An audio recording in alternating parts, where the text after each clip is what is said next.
And we're back. It's One Up Gaming. It's me, David, with episode 357 of the One Up Game podcast. This week we have a guest, so please introduce yourself. Hi, I'm Meg Richards. I'm one of the reporters on One Up. I'm uh, from Wales and I play lots of role-playing games and action-adventure stealth games. Are you And I, are you a typical when I don't I mean I hate saying things like this, but are you a typical female gamer and you love Pokemon?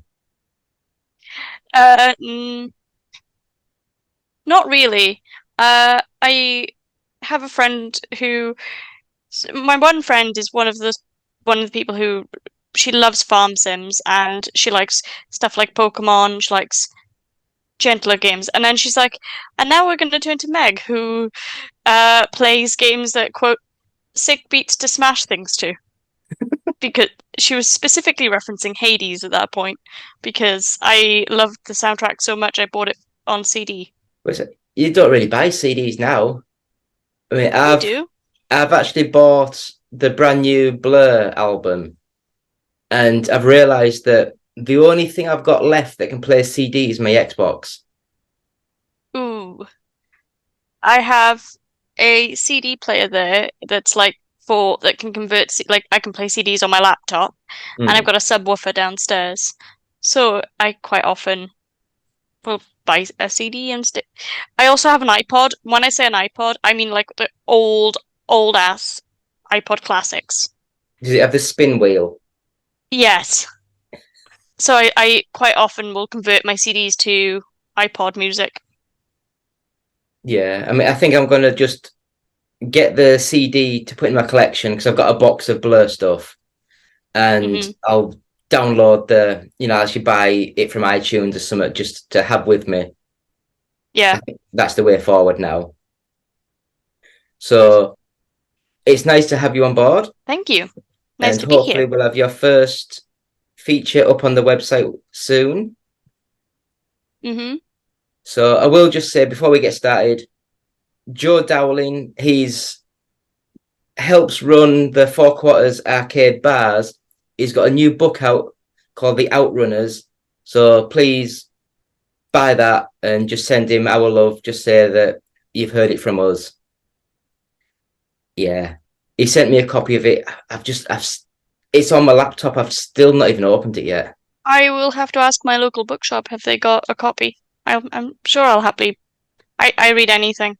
Mm. Yeah, I think he said it's set in like 1984 in a parallel universe, basically with featuring a lot of arcade games. So Okay. it sounded pretty cool. We had him on the 350th podcast. Yeah, we had a quick chat with him. So that was pretty cool. So please check out the One Up Gaming website, just oneupgaming.co.uk. We're sponsored by Games Inspired Music. It's an album. There's 26 pieces of music on it, and you can stream it or buy it, and 20% of each sale will go to the Child's Play charity. We also have our first 100 podcasts available to buy in these cool little, it looks like a cassette tape, but it's actually like a USB stick. And That's that's cool. got the first 100 podcasts. So it's got 139 hours of the podcast, 20 hours of our interviews, and a 25-minute interview with Sanspans Radio. So that's on there. And £1 of each sale will go to the Diabetes UK charity. So what else have we got? Got a t-shirt to give away. It's one of our old podcast team. Just go on to any of our YouTube videos, subscribe to us, and just write t-shirt in a comment, and we'll give that away. We have the Turtle Beach Recon 70s headset.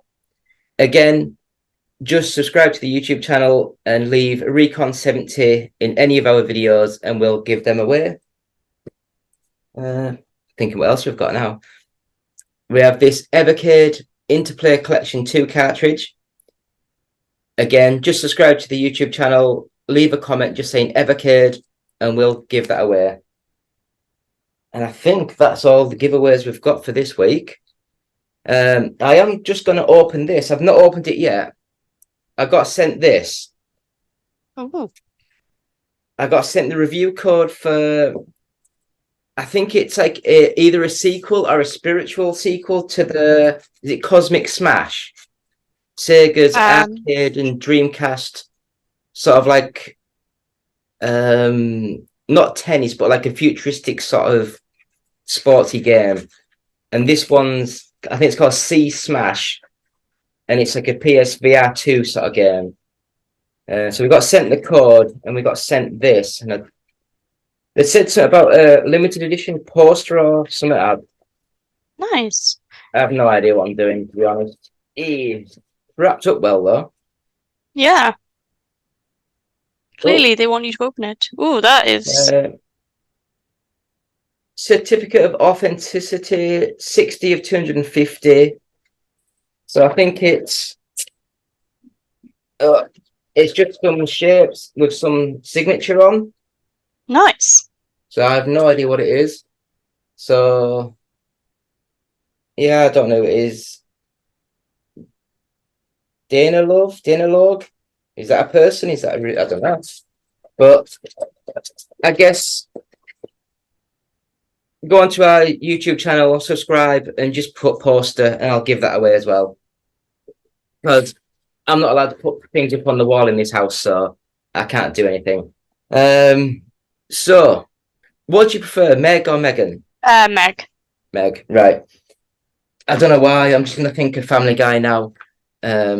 Yeah, I luckily managed to miss most of that because by the time Family Guy came out, I think I was 15, so I'm I and it didn't kind of get really popular until like 2012, so Yeah, I no, managed to avoid the I used worst to of it. love it. I've not seen it in ages, but I used to absolutely adore Family Guy. So, Meg, tell us about yourself. Um, well, I am 28. I am a Wow, my brain just did a big blank.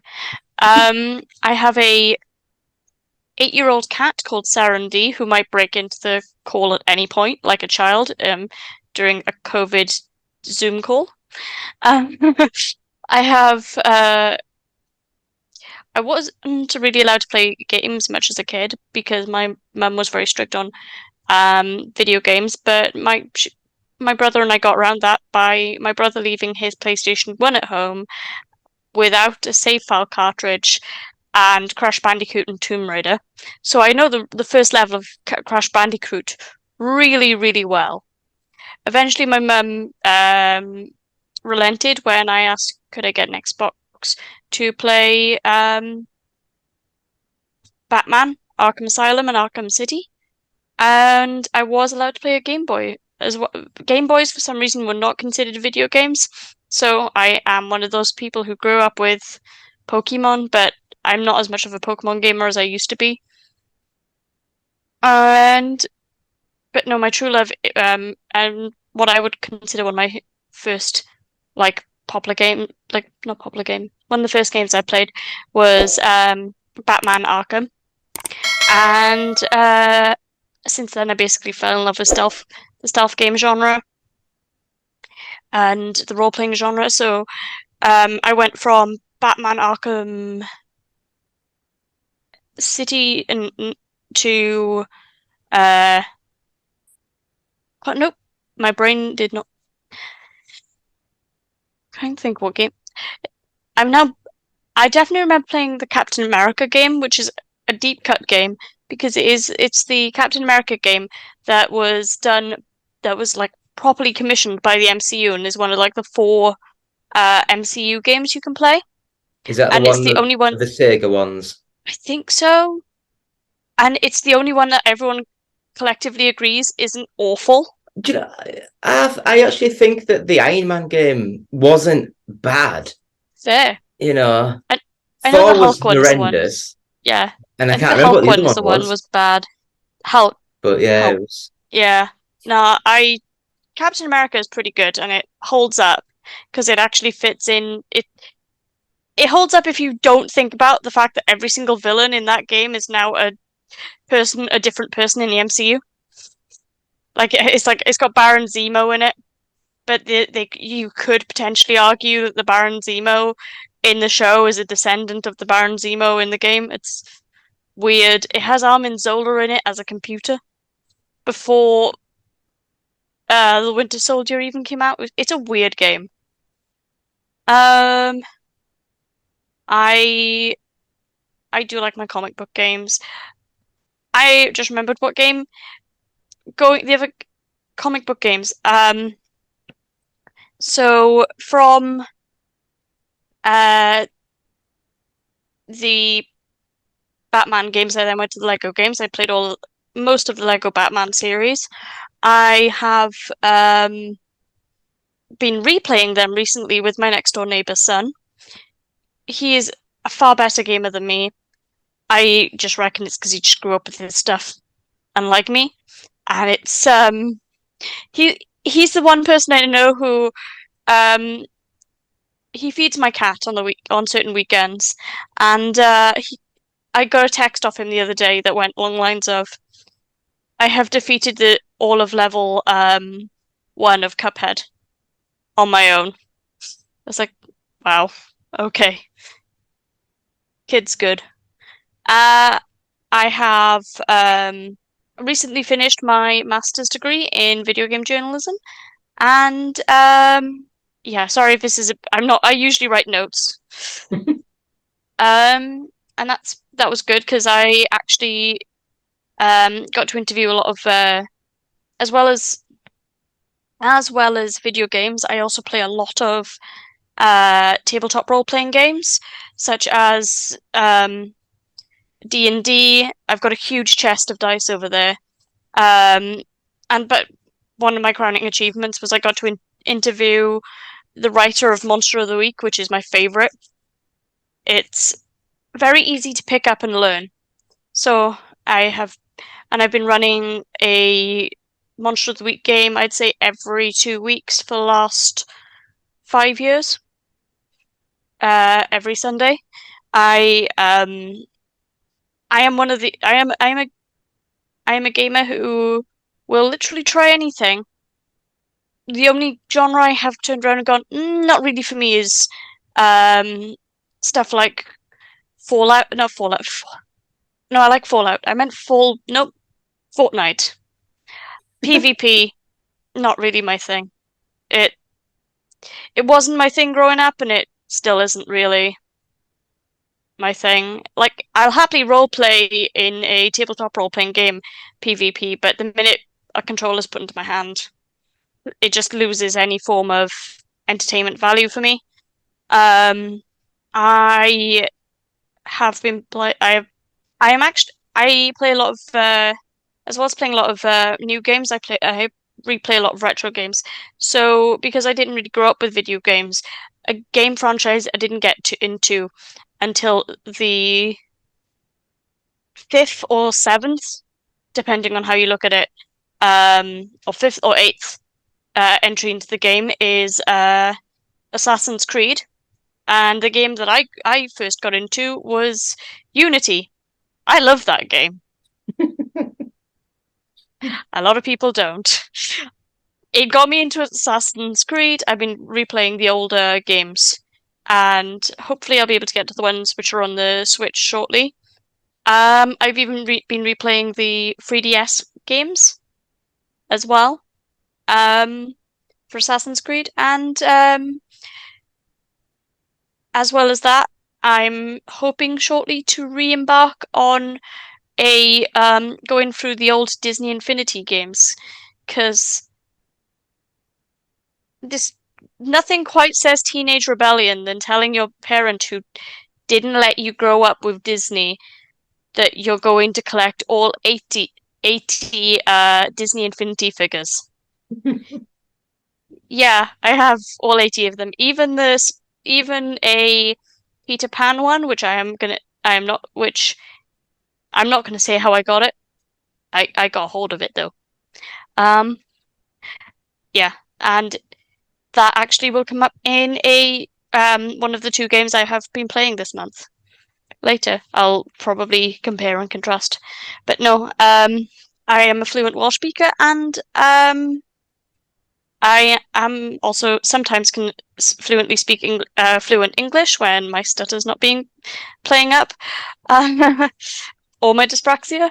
But I also can, to a certain degree, read French. No, I can barely speak English, let alone anything else. Yeah, I'm not gonna lie. Being able to speak other languages, one of my other friends is bilingual as well, and she's like, people think that you're really smart when you can speak in a different languages. No, you just have multiple languages to be stupid in. Yeah. Yeah, Right. So you say you've done your masters? yeah. I'm graduating in 2 weeks. 2 weeks tomorrow, or maybe it's either 2 weeks or 3 weeks tomorrow. These are the things you maybe should know. Yeah, and I'll tell you now.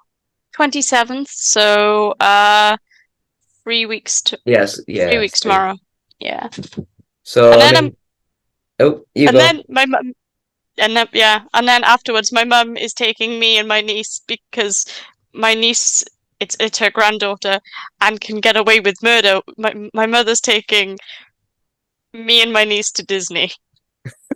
In I just love the fact that growing up, I wasn't allowed to go to Disney, and she was like, or if I was, it was like we're going once.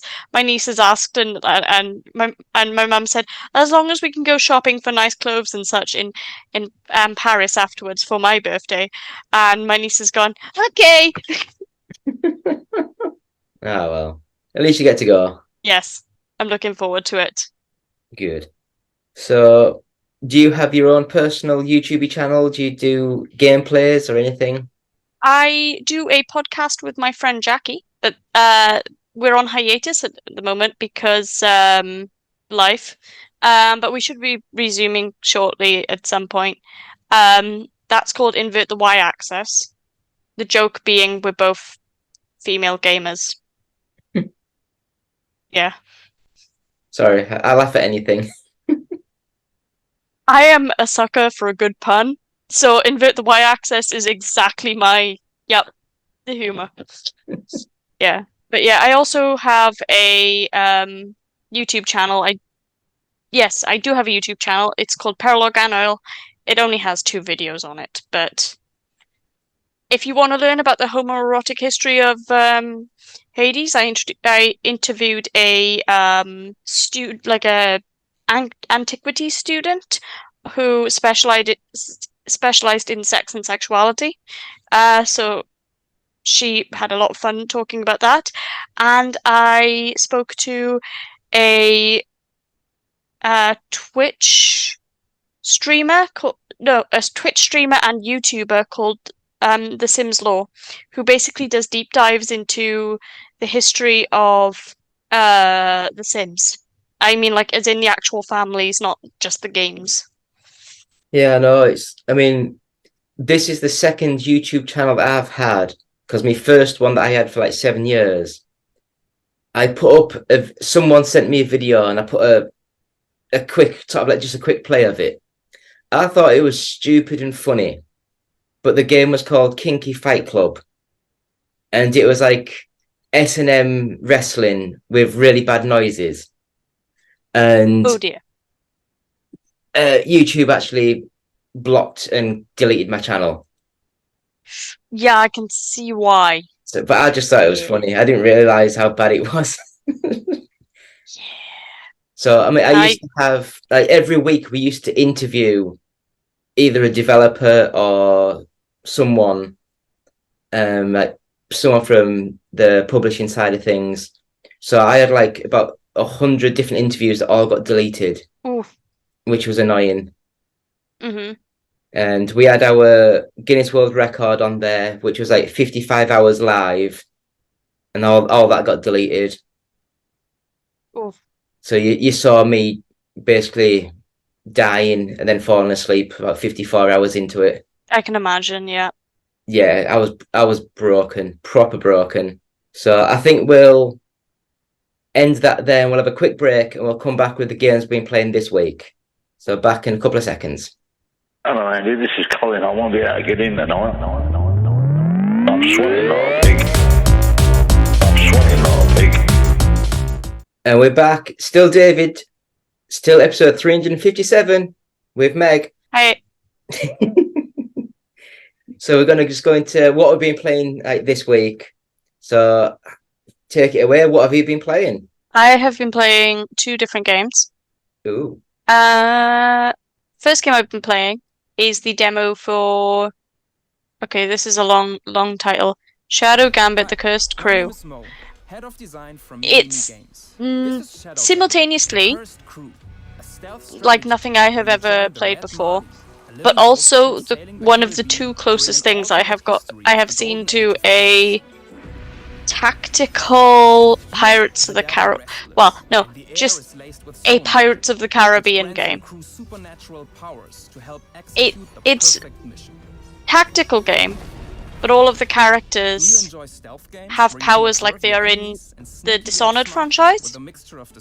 And I'm not a big fan of I'm not a big fan of stuff like XCOM and things, but this actually did suck me in. It's more like a puzzle box, and sometimes you can have...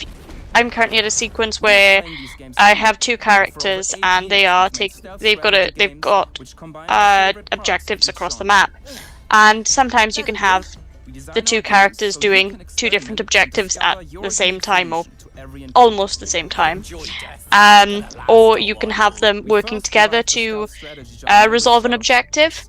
That's quite fun. It's got a good... It's like honestly, it's more like puzzle box than any thing I've played before.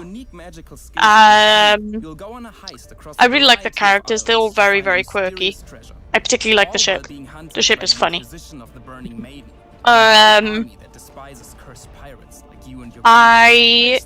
The main character is cool. I like her design. That might be because a lot of her powers are purple, and it's a very interesting. It's a very interesting game.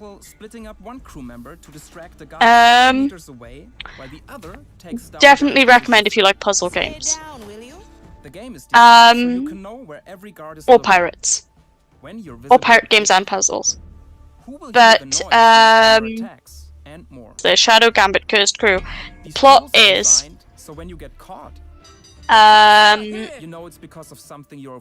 your character has heard from a buddy that there's an issue that you need to sort out with this that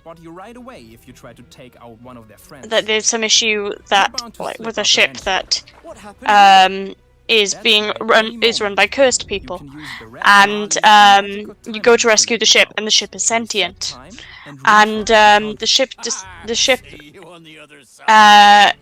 you try to become captain, and the ship says, "Nah, you're the navigator," and you find out that the previous captain was killed trying to protect a treasure that was protected by a riddle. And there's these religious zealots that weirdly feel like are based on the Spanish Inquisition, or may in fact be the Spanish Inquisition, that are also looking for this treasure. And it's a very interesting, and you're basically racing against time to find out what's the contents of this treasure and what's the contents of this riddle. It's very Pirates of the Caribbean-y, but imagine if you had the Black Pearl as a sentient talking ship the entire time. I think actually the ship is not only is it based on the Black Pearl, I think it's the name is a pun, the red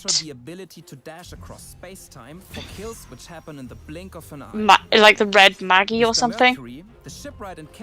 Hang on, I'm gonna look it up.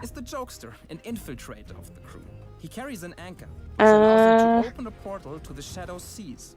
Red Marley. You're close. Yeah, and it's quite cool. I actually really like I really like the ship. It's honestly, the ship might be my favorite character in the game. Um, and the other funny character in it is the chef. His name is Toya. He is incredibly funny. I have yet to unlock any of the other characters, so maybe by next time we speak or in my review, I will probably be like, nah, my favorite character is actually in fact this character who I haven't unlocked yet, and I've been playing them for 30 hours, who knows. They're all pretty cool. I like them a lot. No. The other game I've been playing is technically it's been released, and it's been released for a while, but it's also not out yet. And it's slowly being it's like almost like a like Disney Dreamlight Valley. It's like got a beta release, like that they're like slowly doing more updates for the game as like for the actual launch, which is going to be later this year.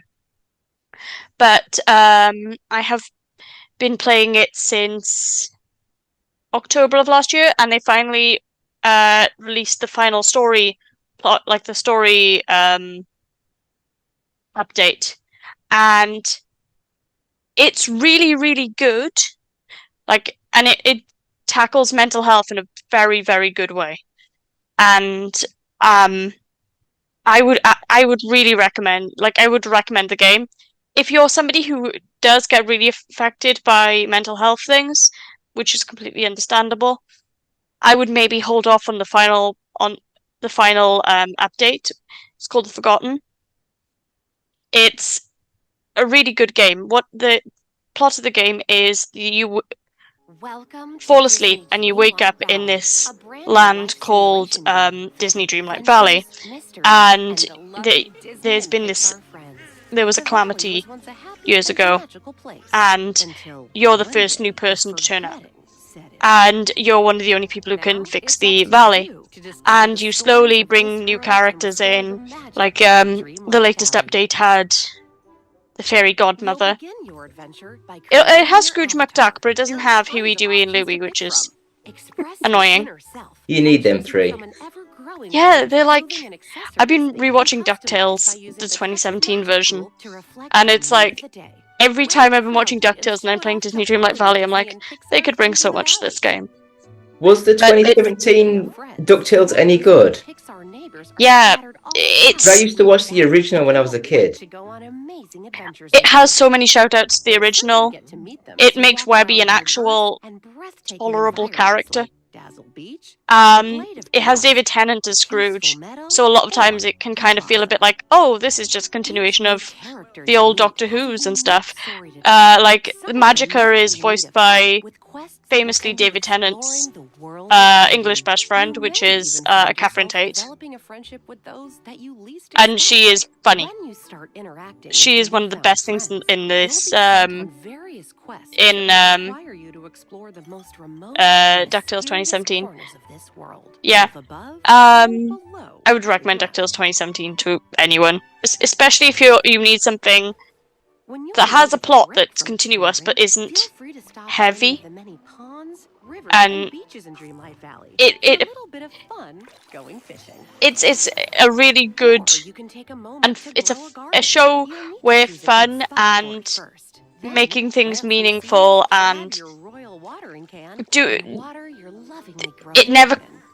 the plot never compromises the fun, and the fun never compromises the plot, and they're both seen in equal value. It's quite nice. No, Disney Dreamlight Valley. Also, the reason I've been playing it this week is because the Star Path, as well as the final update, like the most recent Star Path released. I am going to admit, they've made some changes. I'm not a fan. So, a lot of the changes I imagine are so that people can use their like little they're trying to slowly introduce a paying. Can't think of the word. Like a paid for currency. where you can give real money to buy things in game. But the problem with that is it's not, and like one of the ways you can earn currency is by playing the star paths. I have to admit, I am not really a big fan of the this latest star path. Whereas before, like the final thing you do on the star path, on like the star path is like you were given tasks and you earn a specific like currency thing, and then you can trade them for moonstones, which is the in-game paid for currency, or you can trade them for items. And the tasks this time round were all they were clearly trying to spread out how long the star path takes to do, because a lot of the tasks were like, oh, you need to have a discussion with X character 3 times. You can only have a discussion with the character once a day. And it's like, I wouldn't mind if there was a more of a challenge rating, and stuff that actually challenged me in game, rather than being like, oh, you can only do X once a day. Because it's like you're just logging in then for just to do that one thing, and it doesn't seem like there's nothing to really sink your teeth into. But it's like, are they taking that idea from like the Animal Crossing sort of games where Yes. you just like log in, do one thing, but they want you coming back every day. Yeah, it's very, very much big Animal Crossing vibes. Like you have like a little garden that you can go and like plant some veg uh in different biomes, and like the next like 3 hours later you will have pumpkins, for example, or every single day, or like every single day, once a day, Wally's little garden will grow, and you can go and grab all the vegetables and sell them. And Scrooge's shop has different stock in it, which you can buy every single day, and it's not bad. It's just I don't mind that element so much, but it's the more when you're doing the star paths and they're like, oh yeah, no, you've got to just do this one specific task, and that for some reason feels more artificial to me than me naturally going to the characters and saying like, oh yeah, I want to go and talk to them. I don't know. I prefer the controversial opinion in the Disney Dreamlight Valley community, I guess. I preferred it when they would be like, yeah, go pick like 100 flowers. Have fun with that. Yeah. Um, yeah. And also they have one of the big curse thing that um you fight in you not fight you are battling in the game is called the Forgotten, and they don't have Disney's Most Forgotten tune in there, and I feel like that's just they're committing crimes at that point. Like you literally, the boy is right there. Put put Os put Oswald in a game. He hasn't been in a game since Epic Mickey. I was gonna say, wasn't he the second playable character in Epic Mickey? Yeah, yeah. I'm actually playing that game as well, but I'm playing that. That's a older game that I'm playing. It's it's interesting. It's like in most stuff, Mickey Mouse is, and I mean this in the kindest way possible, a bit bland. Like That's how he's meant to be, isn't he? He's just yeah, he's meant to be an everyman. yeah. In Epic Mickey, you can make him like a complete and utter tool. Like you can have him like screw over villains, literally kick his nephews and nieces into like thinner. Like admittedly that's an accident. Like that was not meant to be programmed in, but it's like wow. Yeah. Um and what's fun about that game is just Mickey's just kind of bland and doesn't and it kind of thing. And then you have Oswald, who's just like a short-tempered person who will be like he has a little bit of Donald Duck energy, where he'll get really angry about something, and like Donald Duck, he can talk the talk but can't walk the walk. But ultimately, when it comes down to it, he is one of the he's still pretty good, so yeah. So is that what you've Yeah. been doing this? Are they the only games really? I've been playing Assassin's Creed, the original. Yeah, that's going great. It's been I am currently collecting all the flags in Masyaf. Not Masyaf. Wow. Accra. I don't know why I said Masyaf. Accra, I think. Accra. And I think I'm on the last like level that's set in Accra before the finale. I think. I hope. But yeah. Other games I've been playing this week are all tabletop role-playing games. I have been playing I go to a tabletop role-playing club on Fridays, and there we have been playing. We've just finished actually a campaign in a game called Savage Worlds, where we've been. It's pulp, so like think LA Noir, the Phantom, the Rocketeer, that kind of vibe, all set in LA, 1930s. You're all some kind of superhero. I've been playing a mechanic. My one friend has been playing a character that's like a hybridization of Spider-Man and the Flash.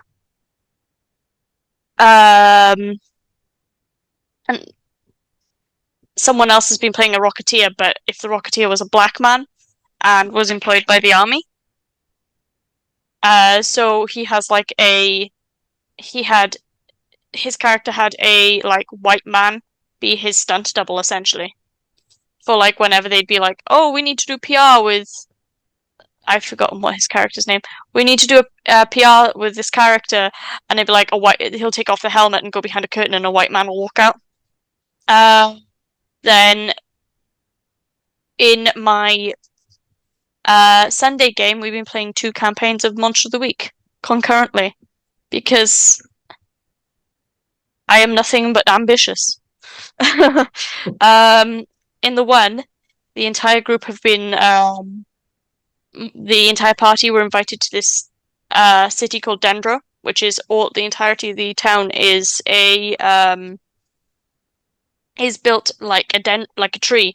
So like the oldest part of the oldest part of the city is in the center, and then it slowly as it gets further away from the center, the newer parts of the city, and they've only just started to scratch the surface on what's going on in that city. And in the other campaign, one of the player characters mine was off for a week, and the mystery was he was mind controlled. So what was going on? They now try to desperately hunt down what happened there. I've never done any role player games. I've never had any friends, so I'm sure if I can convince enough people, I'm sure I can get Monster of the Week is easy to run. You're welcome if you ever want to have like a that would be fun. Just running a Monster of the Week game for the like all of the reporters. Yeah, yeah.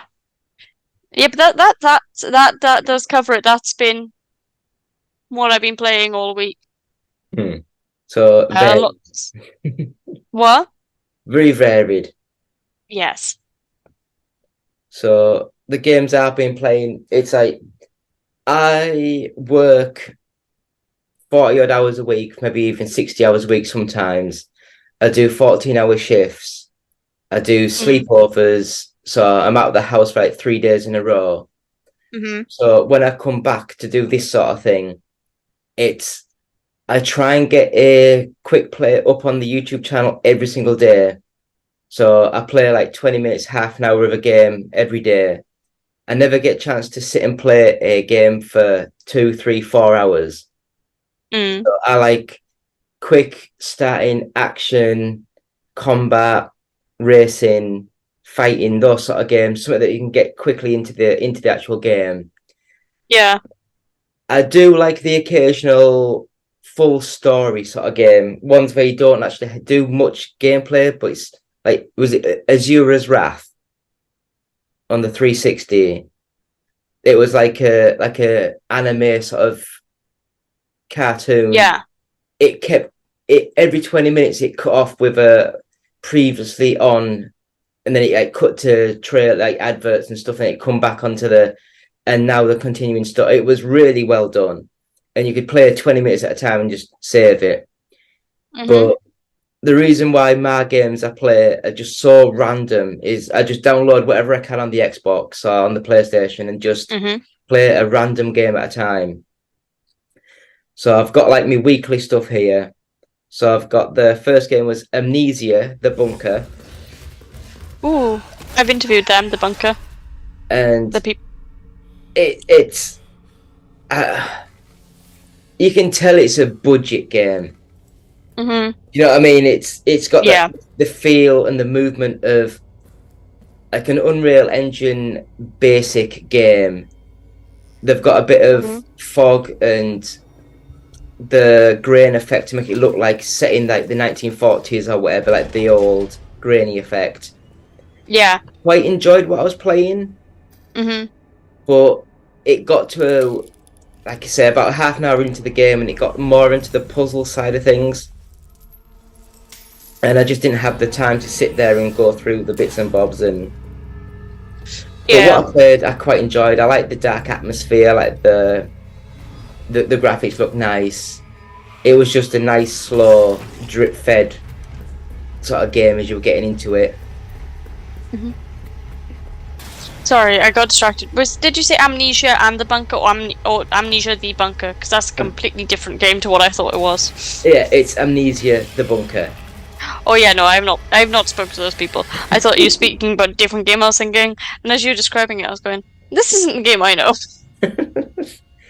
Nah, it's just like the from the horror franchise. Like I think they just make, Amnesia. yeah. Yeah. So it's all right. I mean, I guess it was on the Xbox Game Pass, so I just downloaded it and played it on there. There was Super Mega Baseball 4, which is an Okay. EA Sports baseball game with super deformed, cartoony graphics. It was quite all right.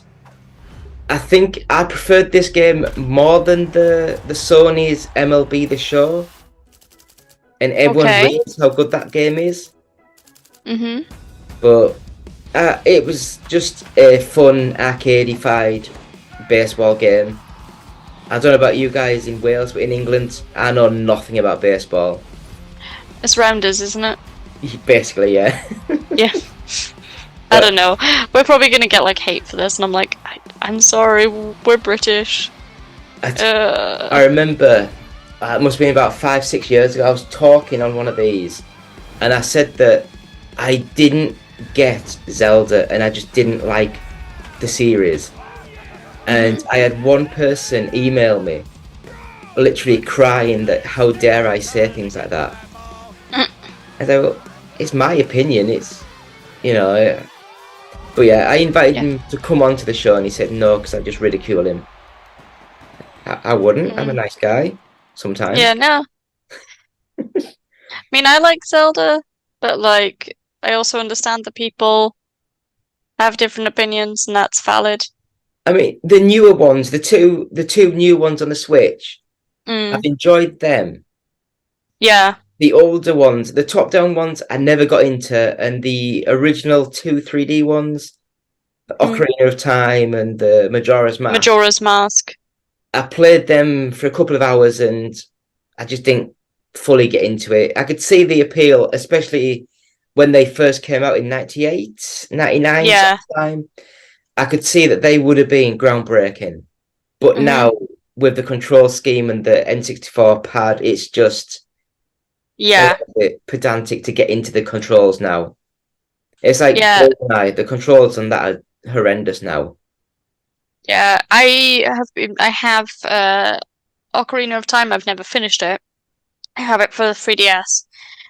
My problem is I probably need to get a new DS because I probably need to get the huge ones because the XLs because my problem is I can't my eyesight's getting slowly worse.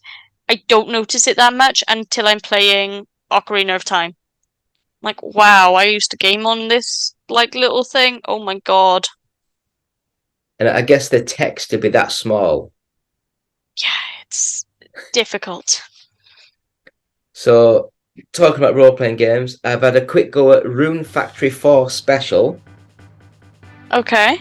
which I'd never heard of ever, but I downloaded it. I think it was originally like a PS2 era sort of game, and they've done a HD remake, a HD like re-jizz of it.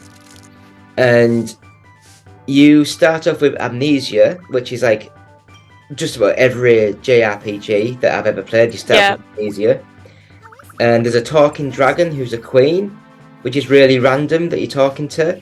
She allows you to stay in the castle, and then you do a couple of little questy things, and then you get given a garden to tend to, so it ends up being like a little gardening simulator to grow plants, do things, and it was quite good. I enjoyed what I played, but it's one of those games, again, I enjoy while I'm playing it, but once I get after about 40 minutes, it's like, I'm just gonna delete this and never play it ever again.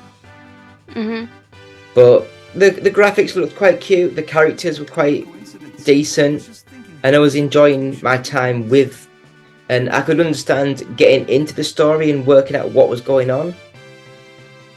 Because the dragon seemed way too nice. She was like giving you all these rooms and all these things to do, and she seemed really, really nice, and it's just a bit suspicious.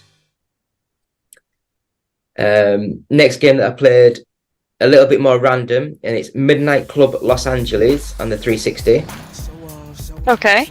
So this is just, again, it's the game that probably put Rockstar on the map. It used the exact same engine as it used the Rage engine, so what was originally made for Grand Theft Auto. And they were going to continue the series. It's an amazing open world racing game, but then their next game was Red Dead Redemption. So I think I know the Rage, yeah. So GT, like Interactive, or GT basically, no, it's not GT, is it? I can't remember. Whoever owns the Rockstar. GTA, it's Rockstar owned GTA. No, Rockstar. Is it G? I can't remember. Whoever owned the Rockstar, because they got bought out years ago. I can't remember, but they basically told him, "You're not making these racing games anymore. You're just concentrating on the Red Dead Redemption series." Because they used to be Angel Studios, and they got changed to like Rockstar. Whatever it was. They all got changed names and everything. But it's just your prime Fast and Furious style racing game with the open world city and your tweaks and your tuners and weird storylines, and it's really good. For the 360, it's a really good little game. The next two games, first game I thought was horrendously bad, and that's SBK 22. So the Superbike game 22. Every corner I was falling off the bike. The handling and everything was just way too complicated. I just couldn't get into it. Graphically it looked nice, but if I can't control the bike, there's no point playing. And then the next game I got sent to review was MotoGP 23. Weirdly, I think it's made by the same people, Milestone Interactive, or just Milestone Italy, or whatever hell, one of the sub branches of Milestone, and it looks identical. They've changed the front end, they've added some more bits and pieces, but they've also completely redesigned the handling mechanics of the bikes, and I love this game so much. It's actually easy to feel the flow of the bike, and you don't fall off unless you're being stupid and not braking. But I really do. If anyone sees this game, buy it. If you're into motorbikes, it's a really good little game. I'm not sure how much it was. I'd ever guess 50 quid, that sort of price. But then again, I got sent the last Call of Duty game, and I did a Google just like how much is the Call of Duty whatever edition. Is it £100? That's ridiculous. And I'm like, no wonder I don't buy games. It's just, I can't Yeah. justify £100 for a game. Yeah. Like, I think I bought the newest Zelda game at the start of last month. I haven't actually played it yet. It's I think it was about 60 quid. Mm, 60 to 70 quid, and I'm like, that's like a week worth of petrol for me. yeah, Yeah, and maybe some food. No, that's not great. yeah. So I played the Alone in the Dark prologue Grace. Now Hmm. I didn't even know they were making a new Alone in the Dark game. Oh, I need to get this letter But to my what? niece. She would understand. like I don't know if you've ever played like the old Alone in the Dark. I There recognize the was name, but I don't think I've played it. there was like a PC games back in '93, I think. And then there was the Alone in the Dark 2, was it Jack's Revenge? Which came out on the 3DO and the Mega CD, I'm gonna guess it. No, Sega Saturn and the original PlayStation. That was basically where, if it wasn't for Resident Evil, I think the Alone in the Dark series would have kicked on and been successful. But Hmm. Resident Evil took the formula of 3D characters and a 2D background and just made it a lot more bigger budget and just crushed Alone in the Dark. There Yeah. was the Alone in the Dark reboot on the 360 and the PS3. I think it was like 2011 sort of time. Was it? Yeah, somewhere around there. And the big feature of this one was the fire tech, and you had to Hmm. burn things to get doorways open and stuff. And it looked good for the time. Loads of bugs in it, but this one, I know it's only like a demo to get you into the actual game, and it looked nice, but it's one of these sort of horror sort of games that are just everywhere now, where it's like a third person behind the character view. It's all puzzle orientated. Things just completely randomly disappear and reappear and focus in the background, pop in and out, and it's just much more psychedelic sort of horror. Yeah. And You mean psychological horror? there we go, psychological. Yeah. And it is just, I mean, I love that sort of thing where, like on the original, like the Batman Arkham games, when you're fighting the Scarecrow, Scarecrow? Yeah. where you're walking along and the whole background sort of disintegrates and changes. And Yeah, the famous corridor. My favorite bit of that game is where the game just crashes. yeah, but no, I love that side of things. But I completed it. It was very low budget, very janky. But again, it's just a demo to try and get the feelers out if anyone's interested in this style of game. And they've completely changed it now, and it's nothing like Alone in the Dark. They're just using the name, Yeah. and I don't know. For me, I don't think I'm interested. They've completely changed the whole thing. But the Mm. last two games that I played was the Dead or Alive 2 and Dead or Alive 3 Ultimate, which was a re-release box set that came out on the original Xbox. Hmm. And it was like the Dreamcast version upscaled and the Xbox version put in widescreen. Nicer Mm. textures, smoother Yeah. gameplay. And it's just a fighting game that I love because the originally came out on the Sega Model 2 arcade board, and it plays very much like Virtua Fighter, and I've got Virtua Fighter tattoos and stuff, and Hmm. so that's the only time I can play like Virtua Fighter games on the Xbox, really. Fair. And that is all the games I've been playing for this week. I will just mention some of the weekly features that we have on the YouTube channel. So on a Monday we have the top 40. On a Tuesday we have the Boosteroid feature. On a Wednesday we have Which is Best, where we compare two random games of a similar sort of style. So like we'd do Call of Duty and Medal of Honor, and we talk about which one's best.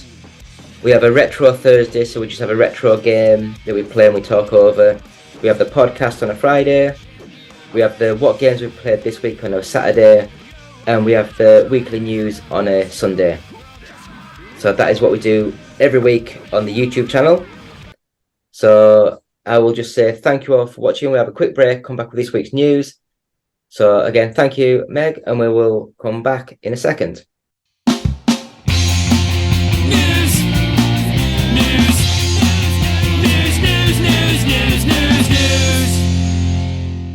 Still One Up Gaming, still me, David, still episode 357, and we've still got Meg with us. Yay. So we're just going to go through this week's news. I normally record I've got like my little tablet and I record the screen on this while I talk over it. So I guess I'll talk about the news with you and you can comment on the stuff. Yeah. So the first bit of news that we have is the Biker Grove is getting a reboot, and it's also going to have Ant and Dec feature. I know you're a lot younger than me. When I was a kid, Biker Grove was massive, like proper Fair. massive.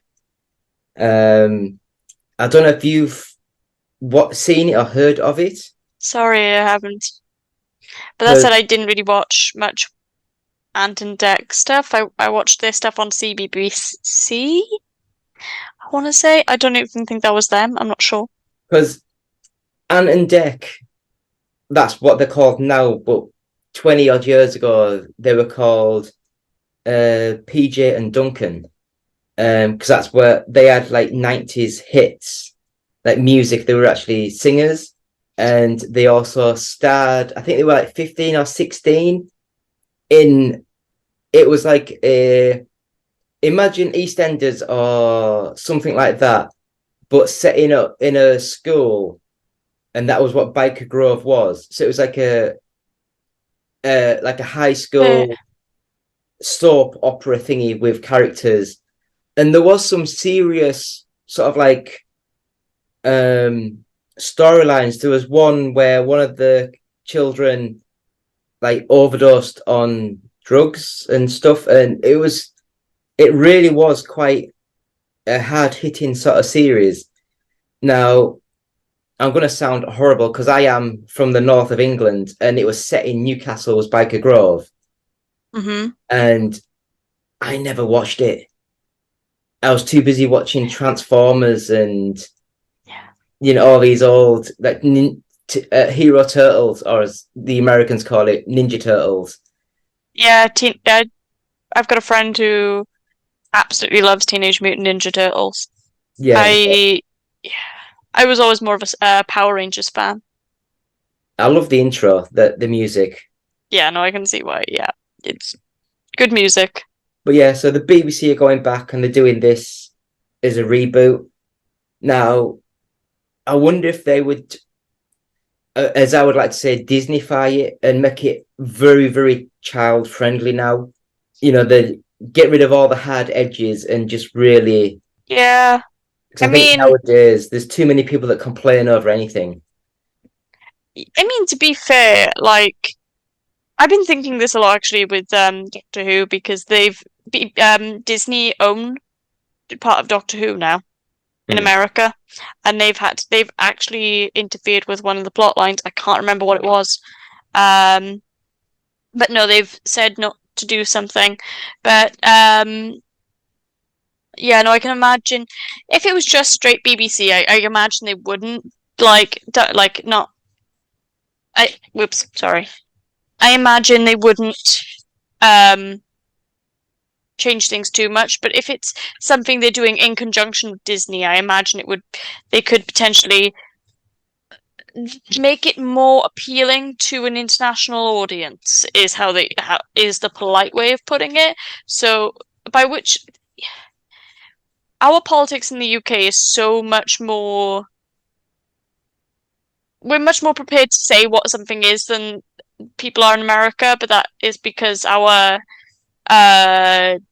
very lucky we have a multi-party system, and ergo we can be a bit more like, that sounds a bit dodgy. So next bit of news, The Walking Dead Rick and Michonne spin-off.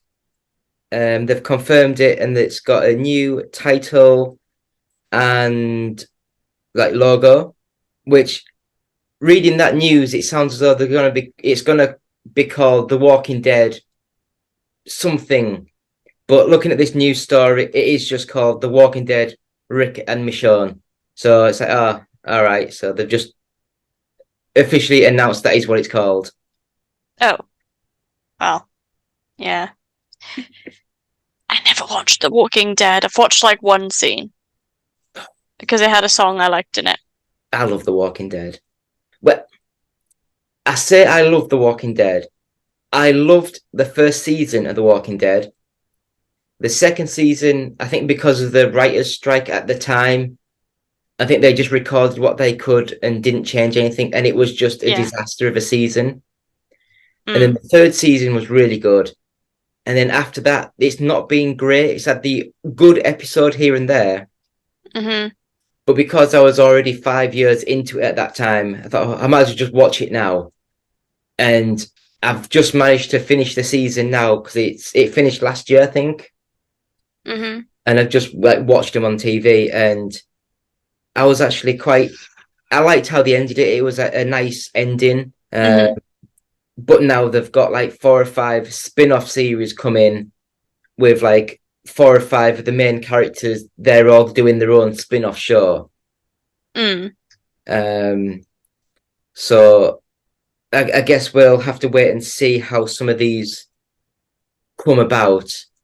But I do think that The Walking Dead, I don't know if it was because of the pandemic, but the second from last season basically got cut because I couldn't finish the actual FX sort of like, because they weren't allowed to go into the office to finish the actual editing of the actual thing.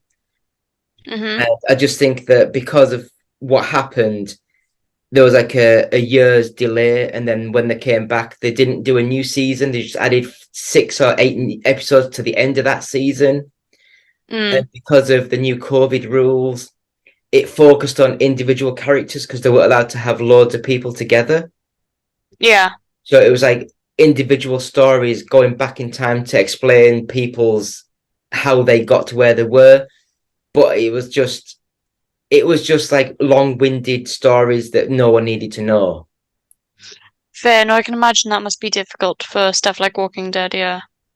And then when they got into the new season, it was just rushed to get to the end of the season because they were going to have 3 movies at the cinemas hmm featuring like Rick and Michonne because they went out hmm of the Walking Dead at the end of season 9, I think it was, and then they were going to come back with a movie and then a season, then a movie and a season, and then finish it with another movie. But then the Yeah. pandemic happened, and the movies never happened, and it's just weirdly sort of like just pushed together to try and get it all finished. So, but the last 5 or 6 episodes, it really was quite gripping and quite good how it actually followed and flowed. And I liked. I mean, I'll try and watch some of the Walking Dead spin-offs and see how they go, but I don't know. So the next bit of news, how do you pronounce this? Mm.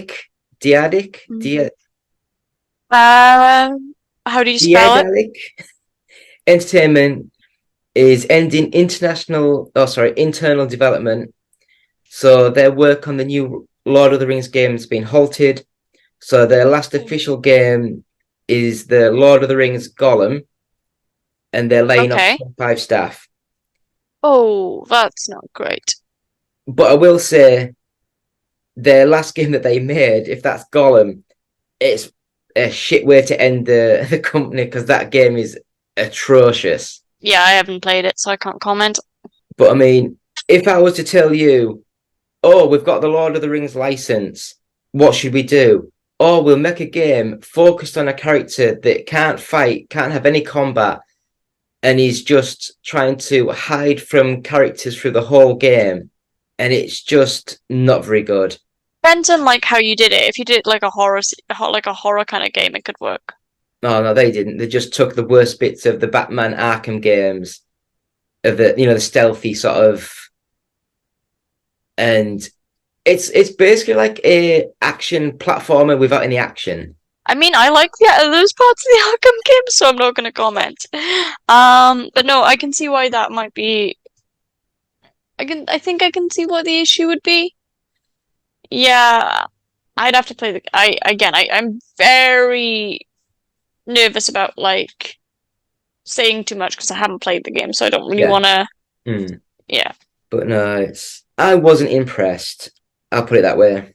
hmm This bit of news that I was gonna get. Oh, there we go. I was gonna say it's not loading, but it has loaded now. So the next bit of news. I don't know if you've heard this, but Ubisoft is reportedly working on an Assassin's Creed 4 Black Flag remake.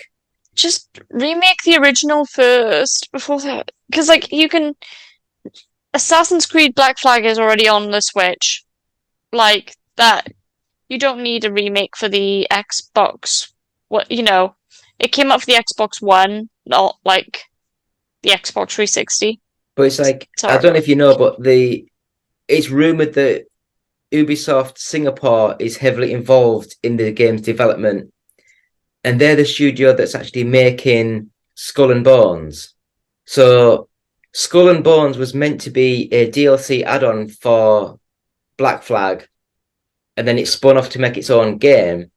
And now that's been delayed 6 times.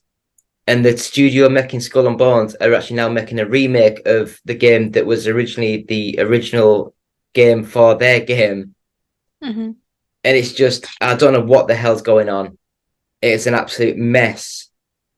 So, do you reckon Skull and Bones is going to come with a free game, which will be the remake of Assassin's Creed 4 to I try don't and think it'll help be it a sell? free game.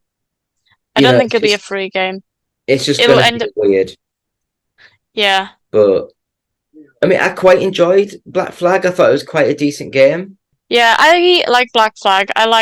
Honestly, I like the Assassin's Creed franchise.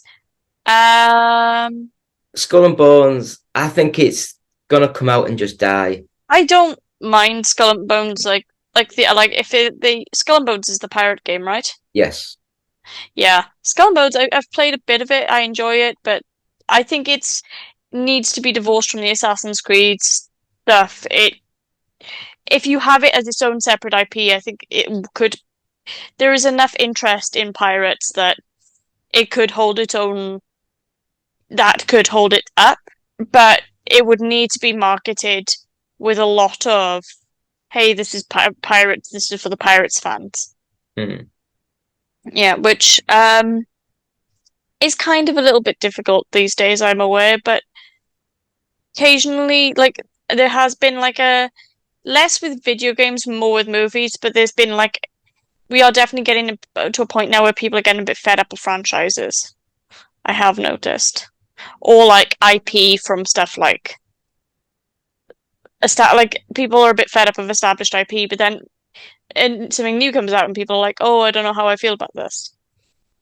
It's a catch-22. Yeah, I don't know. I just think that in this day and age, companies are scared to put a lot of money into Yeah. a brand new franchise. hmm When I think that's why Microsoft want to buy like Activision, or they Yeah. bought Bethesda, because they'd rather hmm put 150, 200 million in a game that's already a well-known name, Yeah. and they're too scared to actually, because I bet they want to do a lot of rare games like hmm the Perfect Dark sort of stuff, but they probably thought, well, we tried it on the 360 and it didn't sell. Yeah. So a lot of people say they want a new Perfect Dark, but we don't want to put a lot of money into it because we probably know it's not going to sell. Yeah. So Weirdly, that reminds me, like, the only new IP I can think of that has come out in a lot of recent years that's done big, but even that's kind of skirted off something else, is Elden Ring. mm, But that kind of skirts off George R.R. Martin's involvement and then Game of Thrones. But even then, that's the only thing I can think of. Like, unless you have, like, even you, because you can't even promise having a big name involved is gonna get you far. Like Hideo Kojima's game that I can't think of, the one Death with the Stranding. babies. Yeah, that one. That didn't really do much at all. That kind of I just barely really like flopped. that game. Sorry. It's a very pretty game. Yeah, I was really in awe with how the game. Again, it's not how the game played. I think it was the story and how weird it was. I Mm, was quite interested to see how things progressed. yeah, So I think because they're doing a movie, and I think I'd be more interested in the movie rather than the sequel. yeah. Because I love how games can be like completely batshit crazy, and they can have random elements just popping out of nowhere. hmm But again, I'd rather watch a 2 hour movie than play like a 60-hour game. Depends on the franchise. I have to admit, I watched the Uncharted movie and I watched the Assassin's Creed movie. I'd prefer to be sitting there playing Uncharted and Assassin's Creed, I'm not gonna lie. But then Both of I those. think you've picked two bad movies because the movies themselves weren't very good. Yeah. I will admit, I haven't seen it yet, but from everything I've seen from it, the Super Mario movie is the type of film that I prefer to watch over playing the game. Because Mario, I quite enjoyed the movie. it's a lot. Yeah. It's got bad pun after bad pun after bad pun, and Oh, my 5-year-old brain is just like sat there giggling. yeah. I like bad puns. I also know there's lots of references to the old stuff, and it has one of my favorite tropes, so I'm kind of down for that. So the next bit of news, which I didn't even know this was a thing, and I'll apologize again. I'm a bloody Yorkshire Englishman, so I can't pronounce people's names. Daniel Kaluuya's Barney movie is going to be surrealistic and for adults. So That he's saying that the new Barney movie is going to be based for adults. It's not R rated, but it's going to be based and made for the 30 something who grew up with Barney. And I know Barney's um American because I don't know even know. I've never watched Barney in my life. yeah, Daniel Kaluuya is the guy behind Get Out and Don't Look Up or Up, I think it's called. I can't remember. The other one is yeah, he does and Us. Like he does some pretty good like horror movies. But I definitely remember watching Barney as a kid. It's interesting they've got a horror guy who directing it. If I had a nickel for every time I don't know whether Barney is in the public domain, but if I had a nickel for every time a child's like mascot had a horror-ish movie coming out in the next year, I'd have two nickels, which isn't much, but it's weird this happened twice. So are they doing Um, like a Winnie the Pooh horror movie? yeah. Yeah. Oh, you know who's going into the public domain next year? Pinocchio? No. No, no, Dog. Mickey Mouse. no. I'm sure they'll have like loopholes and stuff where they can get Oh, him. it wouldn't surprise me if the Disney lawyers are going to be like, no, you cannot use our darling Mickeyist. But it honestly though, it wouldn't surprise me. I know that a news guy in America, he's a British guy who lives in America, and he is um does this show called Last Week Tonight, and his company HBO have managed to acquire the under the argument of we've had Steamboat Willie in our credits since year one, which is true. You can watch if you watch if you've been watching the show for 10 years. It's in he's actually in the credits. So what they've done is they've managed to like hire someone to dress up as Mickey, as Steamboat Willie Mickey, and say some fairly outrageous stuff in like, and that was only in like the 10 episodes that they aired before the writer's strike. and it was still fairly funny. Yeah, I'm sure they'll, because it's like Coca-Cola a few years ago was coming into the public domain, and the company who has Coca-Cola was like Breath. It's a B. That's who owned Coca-Cola, and they just changed the whole company to the Coca-Cola Company, so no one can use the Coca-Cola name now. Yeah, I mean, Steamboat Willie Mickey might be still under. Okay, I've got a really funny story to tell you at some point about how buckwild the rights to Mickey is. But at the moment, you can't use him as a logo because his logo rights are protected by Disney because he is the little like I'm not gonna do the whistle because that would not translate well to audio. But like him like doing the little like driving the steamboat and dancing is the logo for Disney movies animation studios. Hmm. And it plays at the start of stuff like Frozen, Tangled, Frozen 2. Like if you watch any Disney like animation, like straight from Disney, you'll So see him. the Disney animation studio, not the Pixar animation, No, not Pixar. Disney's own in-house Yeah, animation teams. Yeah. yeah. It's wild. But we'll move straight on. So I don't know if you remember, but there was the iconic Game Boy that was blown up in the Gulf War, and it was still functional. So it actually was involved in like an attack, and it got a bomb, and it's been on display in the New York sort of like public display for arts and stuff. They actually The come out and saying that Nintendo New York City have said that this display will now be removed from their current sort of like displays. So unfortunately, you won't be able to go to the New York History Museum or wherever it was and see here and half melted Nintendo Game Boy and just seeing that it survived a bomb. So I just think that's quite funny. So have you ever seen the half melted Game Boy?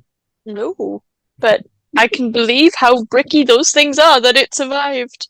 It's like that and a Nokia phone would probably survive the apocalypse. Yes, I remember well, I guess back then they weren't called memes, but it was just a funny thing that on the internet where if you want to kill someone, chuck a Nokia phone at them. Yeah. And it was just a brick. Yeah, the brick. Yeah. I remember, yeah, legitimately one thing she used to do in school was like if you had a Nokia brick, you'd throw it at the wall to see if you could damage it. And then like 9 times out of 10, you couldn't. Mm. So next bit of news, Xbox Game Pass, not value destructive. Like what basically PlayStation claimed that Xbox Game Pass is value destructive, but the Football Manager boss has said that they believe that it's not because they've had the last couple of Football Manager games on the Xbox Game Pass and they've seen spikes in the concurrent users because people can just get straight in and play the game. Yeah. And they've seen more people viewing the game. Their figures have gone up from like 2 million a year up to 5 million a year just because it's easier to get into the game and it's just there. You know, it's not. Yeah. So have you been interested or been watching all these sort of like the Xbox versus the FTC and stuff in America lately? Not really, no. What's been going on with that? Well, it's basically because Microsoft tried to buy Activision. The FTC have said that they wanted to have a public discussion in the courts as to why it might be damaging. So this is where Sony have come in and said that why they think it's damaging. But Sony have said that they don't believe exclusives are damaging. So they're Sony can't come out and say that exclusives damaging, sitting on Uncharted and The Last of Us and other things. But I do understand why the from what you've just said, the FTC would be getting involved would be because in America they have a law that a company can't own, you can't have a monopoly on too many companies, like one company can't have a monopoly on too many companies, like it can't dominate out the market. And Bethesda is a big enough company that you could make an argument for gaming that they would dominate the market. So yeah, I could see why they would get involved. I'm not sure whether they're gonna win, Mm. but if it's a hearing regarding it, I'm sure it will. We'll just have to see what the judge rules. But I mean, I don't know because like a lot of people are going on about Xbox can't make their own stuff and Sony make their own exclusives and all this. Mm. But the funny thing is, Uncharted, they weren't an exclusive company to start with. They just got bought Yeah, Naughty Dog got bought by because they Sony, were yes. they were Universal, and then Sony bought them. No, I think they were independent. Naughty Dog was independent. Yeah, they just they had a deal with Universal, and that's why Crash Bandicoot was through Universal. And then when Universal got bought by Activision, they got the license for Crash Bandicoot, Mm. and then it's the same for the guys who make Spider-Man because Yeah, Insomnia they or were Insomniac. independent because they made Yeah, that game with zombies for the PS1 for the Xbox One. I can't remember what it's called now, but they made an Xbox One game. Left 4 Dead. No, it was very much like Spider-Man, like an open world, run around, grindy. Is it Infamous? No, I can't remember. Nope. But yeah, so Yeah. they bought them and they've got them making exclusive games now. So I think a lot of the Sony stuff and with this FTC sort of reviews, it's come out that Sony have spent $200 million on like the development costs for Left 4 Dead Part 2. I mean, Last Um, of Us Part 2. and oh god, what was it? The Horizon, the sequel to Horizon. Horizon Forbidden West. Yeah, they spent I think it was 200 million on that and 220 million on the other one.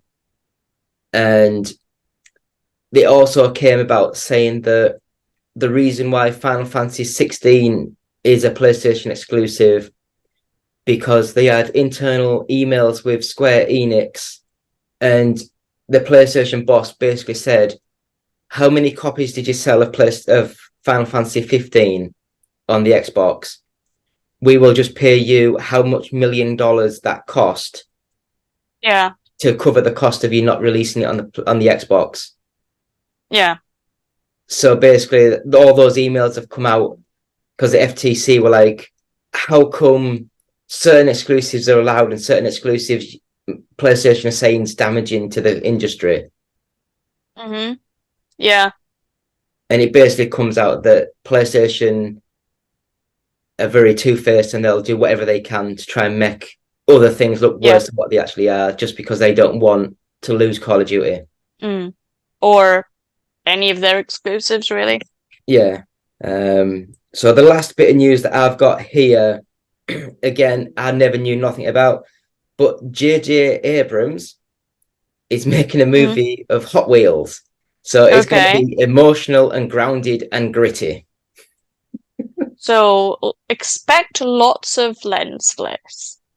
Yeah, so Mattel, so the toy company, they basically revealed some details in a short video about the upcoming Hot Wheels movie.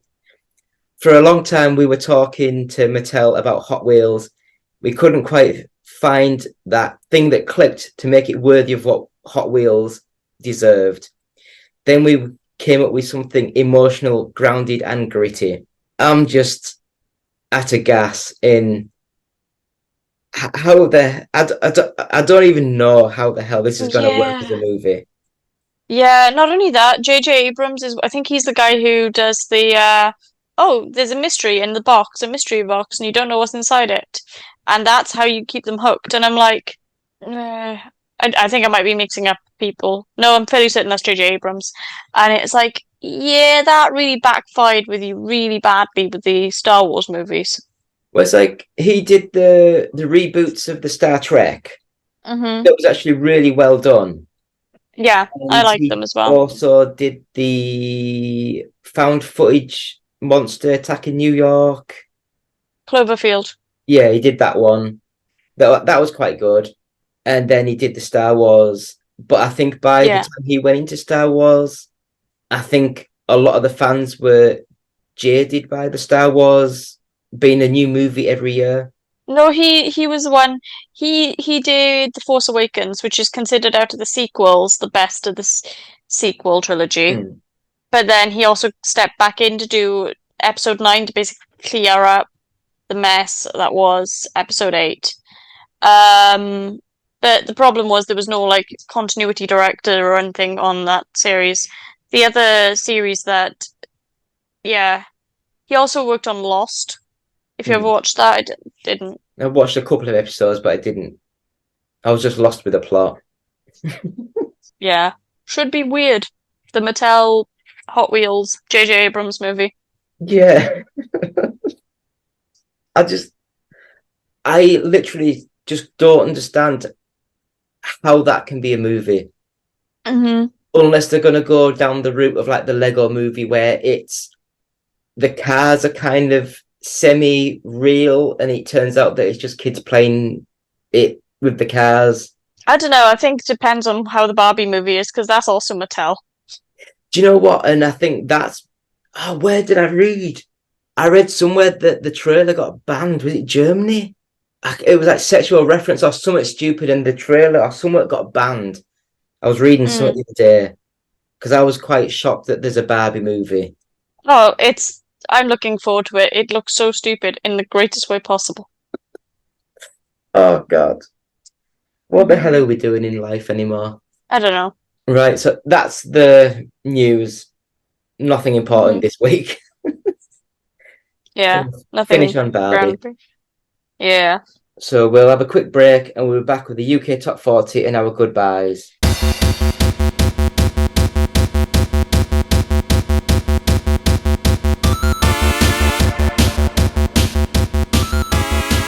And we're back after the break. Still David. Unfortunately, Meg had to go. But you're still stuck with me with episode 357 of the One Up Gaming podcast. Yeah, so again, that was the news that we just did. I'm going to go quickly through this week's top 40, UK top 40 charts. So, number 40, Pokemon Legends Arceus. Number 39 is Super Smash Bros. Ultimate. 38 is Splatoon 3. Number 37, Lego Harry Potter Collection. Number 36 is Dead Island 2. And at number 35 is Red Dead Redemption 2. 34, Minecraft Legends. Number 33, Just Dance 23 Edition. Number 32 is Crash Team Rumble. 31 is Crash Bandicoot Insane Trilogy. Number 30 is the Resident Evil 4. I guess that's the remake. And number 29, The Legend of Zelda Breath of the Wild. 28, Mario Plus Rabbids Kingdom Battle. Number 27 is Pokemon Scarlet. Number 26 is Street Fighter 6. Number 25 is Super Mario 3D World plus Bowser's Fury. 24 is Mario Party Superstars. Number 23, Master Detective Archives Rain Code. Never even heard of that one. Number 22, New Super Mario Bros. U Deluxe. Number 21, Super Mario Odyssey. Number 20 is Pokemon Violet. Number 19, Nintendo Switch Sports. Number 18, Animal Crossing New Horizons. Number 17 is Saints Row. Number 16 is Forspoken. Number 15 is Minecraft. Number 14 is Grand Theft Auto 5. Number 13 is F1 23. Number 12 is Star Wars Jedi Survivor. Number 11 is Diablo 4. 10, Sonic Origins Plus. Number 9 is Call of Duty Modern Warfare 2. Number 8 is Hogwarts Legacy. Number 7 is Story of Seasons, A Wonderful Life. Number 6 is FIFA 23. Number 5 is Mario Kart 8 Deluxe. Number 4, we have God of War Ragnarok. Number 3, AEW Fight Forever. Number 2 is Final Fantasy 16. And and at number 1 again is The Legends of Zelda Tears of the Kingdom. And that's thanks to Games Press and the GFK Entertainment Software Charts, all formats. And that is, thank you for that. So, thank you for watching. Me, David, One Up Gaming. Thank you so much for Meg for coming on. Hopefully we'll get some more with her, and we'll get some of her written work up on the site soon. So check out us and her and work and written stuff on our website, which is oneupgaming.co.uk. If you want to join our Patreon, it's patreon.com/OUG. If you want to buy any of these t-shirts or the baseball caps or the beanie hat or the pillow, I'm weirdly going left to right because I can't tell my left to right, then just go onto our website or just click on the YouTube channel and it's got store and it's got all of our merchandise there. Or we're also on Etsy. We're on there. So search One Up Gaming, all one word, on Etsy. So again, we're sponsored by Games Inspired Music, and 20% of each sale will go to the Child's Play charity. We have our first 100 podcasts available on like an audio cassette sort of tape, which is a USB stick in the tape, which is pretty cool. And that is £9, and there is £1 of each sale will go to the Diabetes UK charity.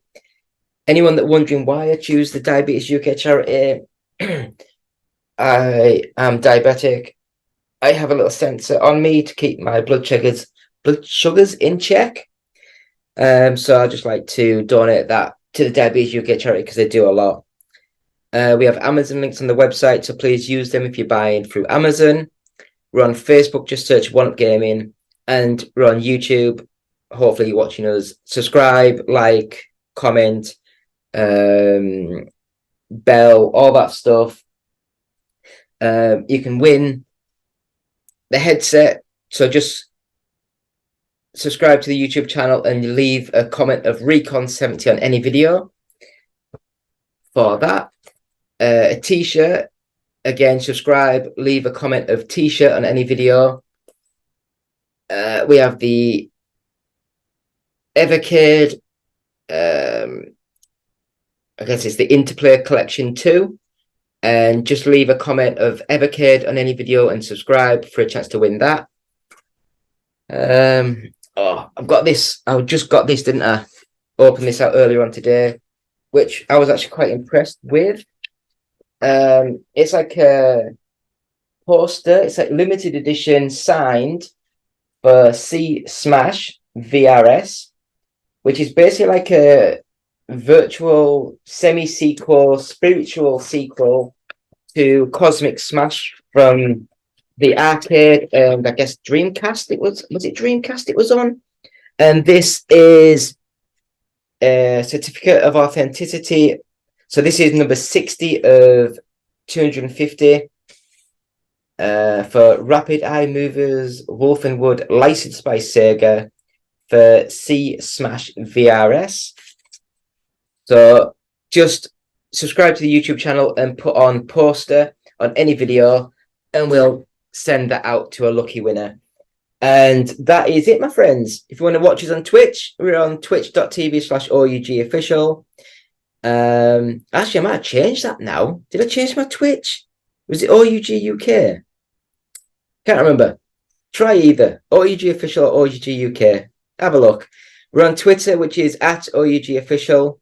And if you want to send us any emails, it's contact@oneupgaming.co.uk. If you're listening to this, please subscribe, give 5 stars or positive feedback. It really helps. And that's been me, David, with Meg. Thank you so much for coming on from the One Up Gaming team. Thank you. See you next week. Goodbye.